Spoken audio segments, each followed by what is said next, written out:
Hi மக்களே, யாரெல்லாம் வேளாங்கண்ணிக்கு போயிருக்கீங்க? நான் ஃபஸ்ட் டைம் மாதா குளம் போய் பார்க்கும்போது அங்கே எல்லோரும் இப்படி முட்டி போட்டு அந்த வேண்டுதல் நிறைவேற்றிட்டு இருந்தாங்க. அப்போ நான் பார்க்கும்போது எனக்கு 4 வருஷமாக பேபி இல்லை. அப்போ நான் மைண்டுக்குள்ளே நான் நினச்சேன், எனக்கும் பேபி வந்துச்சுன்னா நானும் இதே மாதிரி முட்டி போட்டு நடந்து வரேன் மாதாமா அப்படின்னு நான் வேண்டிக்கிட்டேன்.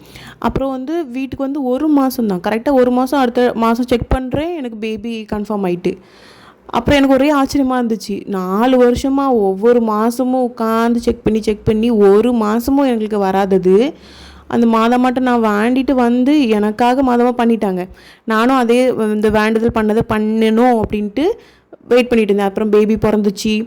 பேபி பிறந்ததுக்கப்புறம் 6 மாதம் கழித்து நான் போய் பண்ணி முடிச்சிட்டேன், என்னோடய வேண்டுதல் நிறைவேற்றிட்டேன்.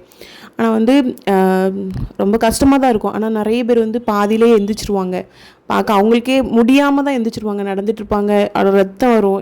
நான் பண்ணியிருக்கேன்ல, நான் வெயிலில் பண்ணேன், கையெல்லாம் பொத்து போயிடும், முட்டில் ஃபுல்லாக ரத்தம் வந்துடும், ரொம்ப வலிக்கும். ஒவ்வொரு ஸ்டெப்பு எடுத்து வைக்கும் போச்சுலேயும் அப்படியே அந்த ஆல்ரெடி ரத்தம் வரதுலேயே அந்த கல் போய் குத்தி ஒரு மாதிரி வலிக்கும்.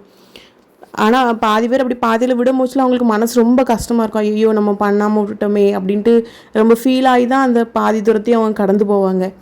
அப்படி கவலைப்படாதுங்க. கண்டிப்பாக மாதமாக உங்களோட நீங்கள் பண்ணதை கண்டிப்பாக அவங்க ஏற்றுக்கிடுவாங்க. நம்ம அப்படி பாதியிலே விட்டுட்டோமே அப்படிலாம் நீங்கள் ஃபீல் பண்ணாதுங்க. கண்டிப்பாக மாதாவோட அருள் எல்லாத்துக்குமே கிடைக்கும். ஓகேவா?